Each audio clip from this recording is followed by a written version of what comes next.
Welcome to another explainer. Today we are breaking down the absolute real math behind the classic age-old debate, real estate versus the stock market. You know, you've probably heard the arguments a million times. One person insists you've got to buy physical property if you want to build real wealth, while someone else swears that just buying and holding stock index funds is the only truly passive way to go. But today, we're putting the opinions completely aside. We're going to look at the actual undeniable math based on 20 years of historical data. So let's just dive right into it and ask the ultimate investment question. Real estate or index funds? Which one actually makes you richer? For decades, investors have treated this like a massive fork in the road, right? Like you have to plant your flag, pick a side, and defend it to the death. But as we'll see, we're going to explore why picking a team might actually be the biggest financial trap of all. Because as our source material reveals, the truth is actually quite a bit more nuanced. While two hypothetical investors argued over their chosen path, a third investor basically said no thanks, refused to choose, did both, and literally blew past them completely. Seriously, they left them in the dust. To understand exactly how that happens, we really need to track their journeys step by step. Part 1. The $25,000 starting line. Let's see what happens when our three investors start with identical conditions. This single number, $25,000, represents the absolute total savings each person has to their name. Exactly 25 grand. No trust funds, no hidden inheritances from a rich uncle, no secret advantages whatsoever. Just 25 grand sitting right there in the bank. To keep the math totally bulletproof here, our sources aligned everything.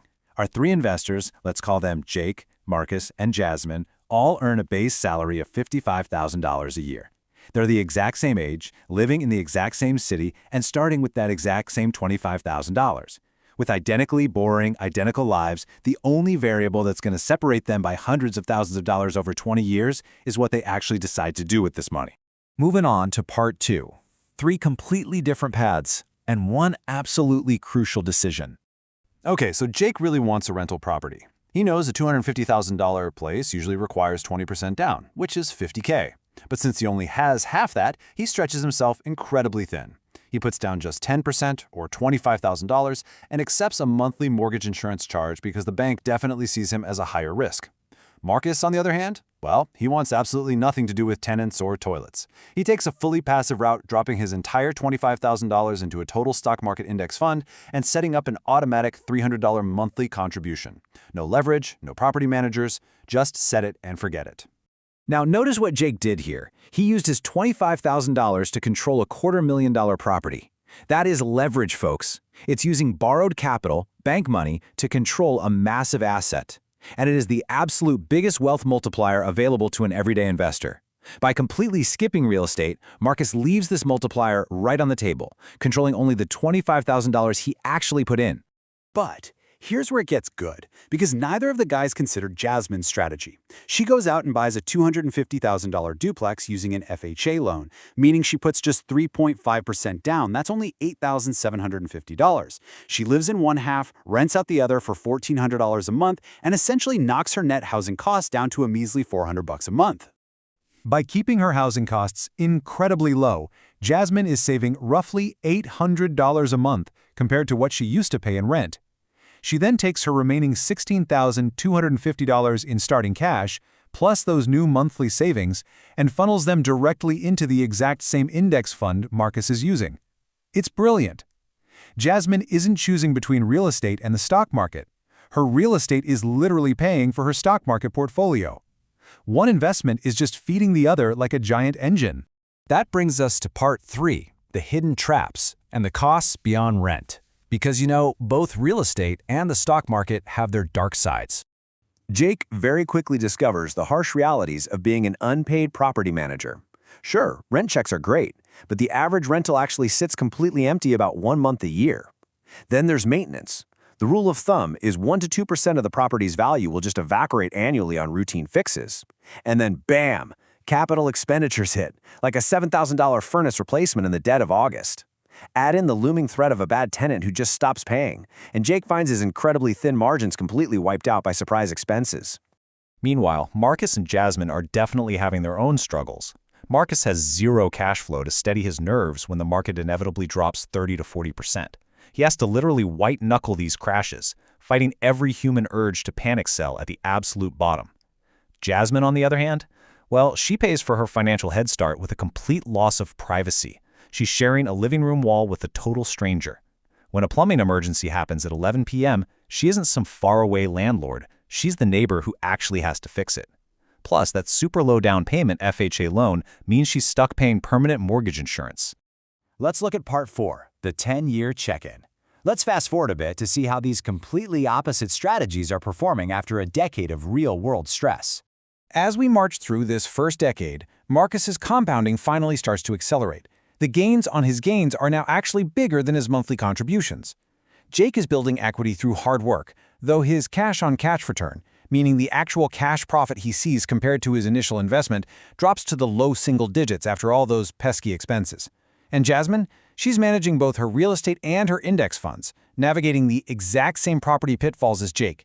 In fact, she actually has to pull $8,000 directly out of her index fund just to pay for a new roof.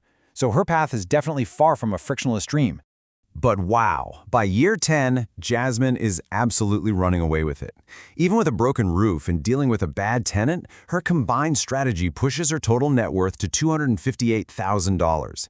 Jake is doing all right at $160,000, and Marcus is trailing slightly behind at $129,000.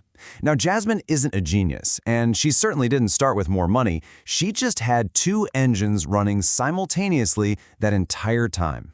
Which brings us to part 5. The 20-year finish line. We are assuming a fair historical 10% market return before inflation across the board here, just to ensure a totally fair apples-to-apples comparison. And here is the ultimate twist to this age-old argument.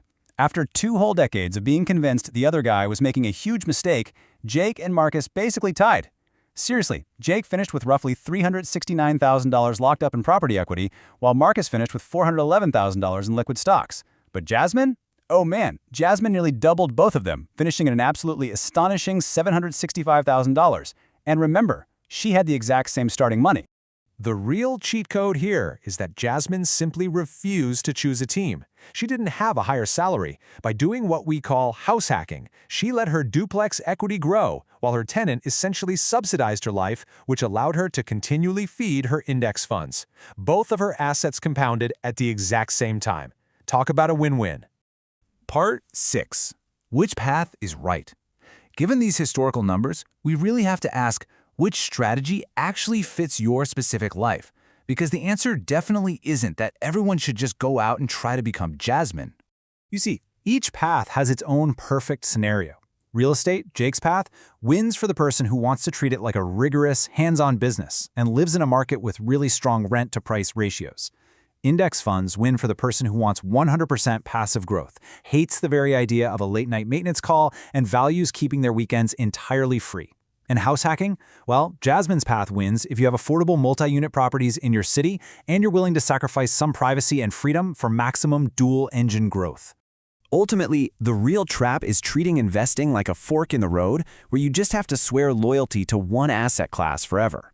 So the next time someone guarantees you that real estate or stocks are the only way to go, ask them the only question that matters. Did you run the math on doing both? Because if you aren't looking for ways to overlap your wealth engines, what else are you leaving on the table?